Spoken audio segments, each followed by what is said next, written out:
आप देख रहे हैं संविधान और कानून एसके लाइव न्यूज।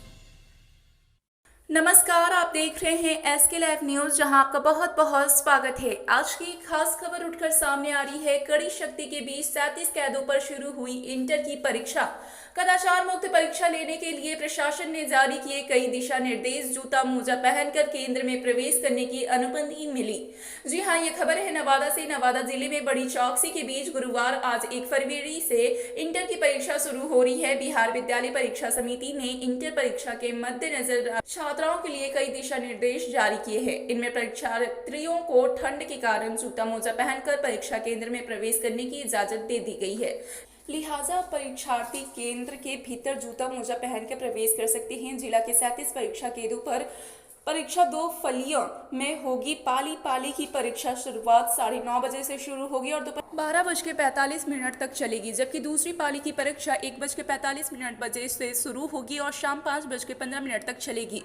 परीक्षार्थियों को इन दोनों फलियों के शुरू होने के 30 मिनट पहले ही परीक्षा केंद्र में प्रवेश करना होगा। इसके बाद किसी भी परीक्षार्थी को केंद्र में प्रवेश करने की अनुमति नहीं दी जाएगी। नवादा शहर के कन्या इंटर मध्य विद्यालय में और गांधी इंटर विद्यालय में परीक्षार्थियों की भीड़ देखी गई। परीक्षार्थी अपने निर्धारित समय से पहले परीक्षा केंद्र में पहुंच गए। सभी परीक्षार्थियों को परीक्षा केंद्र के अंदर जाने से पहले गेट में पर सर्च किया गया। और बता दें कि बिहार विद्यालय परीक्षा समिति द्वारा किसी भी परीक्षार्थियों को परीक्षा केंद्र के अंदर इलेक्ट्रॉनिक गैजेट ले जाने की सख्त मनाही है। बताते चले कि परीक्षा केंद्र के बाहर परीक्षार्थियों ने परीक्षा केंद्र के अंदर नकल न करने के लिए बाहर गैस पेपर से प्रश्न के साथ आंसर भी कटिंग कर ले जाते दिखे। वहीं मध्य कन्या विद्यालय में सदर एसडीएम आशुतोष कुमार ने स्कूल में जाकर सर्च किया। कुछ छात्राओं को समय पूरा हो जाने के कारण परीक्षा केंद्र में जाने की अनुमति नहीं मिली, लेकिन बाद में मीडिया के जाने के बाद परीक्षार्थियों को परीक्षा केंद्र में जाने की अनुमति दे दी गई। जिले में 37 परीक्षा केंद्र बनाए गए हैं। इनमें नवादा शहर में 23, वारसलिंगज नगर में 4, हिस्सा शहर में 3 और रजौली नगर पंचायत क्षेत्र में 7 ही परीक्षा केंद्र संचालित होंगे। और इसी के साथ परीक्षा केंद्रों पर 3,52,033 परीक्षार्थी शामिल होंगे। इनमें छात्रों की संख्या 1,09,033 है, जबकि छात्रों की संख्या 16,200 है। परीक्षा केंद्र के 500 गज के दायरे में धारा 144 लागू रहेगा। सदर अनुमंडल के 30 और रजौली अनुमंडल के 7 परीक्षा केंद्रों पर आसपास सदर एसडीओ ने दंड प्रक्रिया संहिता की धारा 144 के तहत प्रदत्त शक्तियों का प्रयोग करते हुए निषेध धारा लागू कर दी है। जी हाँ, तो इस पे क्या है आपकी राय, हमें कमेंट के जरिए जरूर बताएं और साथ ही ऐसे और तमाम खबरों के लिए चैनल को सब्सक्राइब करें। विज्ञान ने अपनी पहचान बनाई। हमारे छात्र छात्राओं ने, खासकर जो शोधार्थी हैं, उसमें 8 तो केवल बीपीएससी क्वालिफाइड प्रोफेसर्स हैं, असिस्टेंट प्रोफेसर हैं।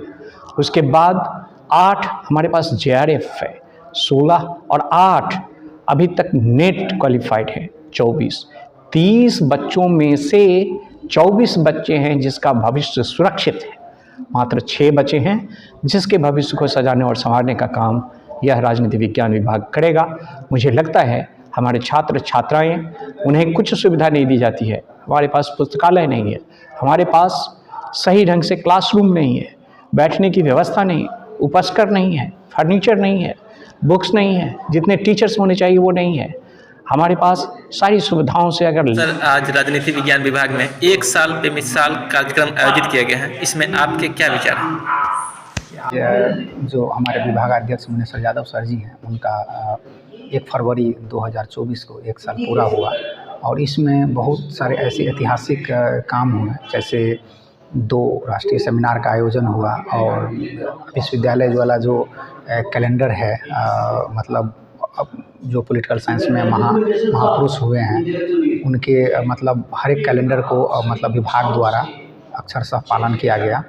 और इसमें जैसे अभी हाल ही में जननायक कर्पूरी ठाकुर जी को जो भारत रत्न का सम्मान मिला, ये ऐतिहासिक रूप से भी हमारे विभागाध्यक्ष महोदय 1 साल पहले ही जब पदभार ग्रहण किए थे तो कर्पूरी चेयर को लेकर के 4-5 साल से सीनेट में ऑलरेडी शायद विचाराधीन मामला है, विश्वविद्यालय लेते हैं मिथिला यूनिवर्सिटी में, और इसको लेकर कर्पूरी चेयर को लेकर के सरकार बहुत ही ज़्यादा पुरजोर समर्थन रहा है। और हाल ही में जब प्रधानमंत्री द्वारा उनको सम्मानित किया गया, उनके उपलक्ष्य में विभाग में उस दिन छुट्टी थी, लेकिन फिर भी विभाग में विभागाध्यक्ष ने विभाग को खुलवा करके और कर्पूरी जयंती के उपलक्ष्य में फिर ये आयोजन हुआ।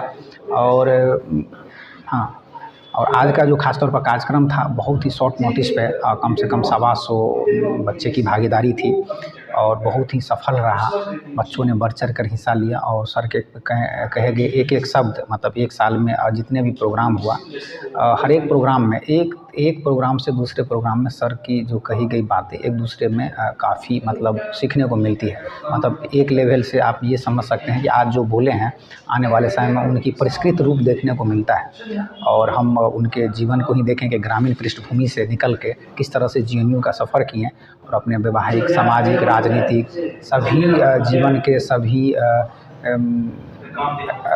विभागों को मतलब एक बैलेंस वे में रखते हुए इस तरह से सर ने चलाया। तो ये प्रेरणा स्रोत है सभी विद्यार्थी के लिए। और ख़ासतौर पर हम रिसर्च स्कॉलर सर हमारे गाइड भी हैं, उनके सानिध्य में मुझे कभी ये एहसास नहीं होता है कि मैं DU या JNU में नहीं हूँ, क्योंकि सर लोगों की वर्मा सर और सर दोनों इनकी पूरी पढ़ाई लिखाई हायर एजुकेशन JNU से हुई। खबरों के लेटेस्ट अपडेट के लिए इसी तरह हमारे साथ जुड़े रहें और इस वीडियो को ज़्यादा से ज़्यादा शेयर करें।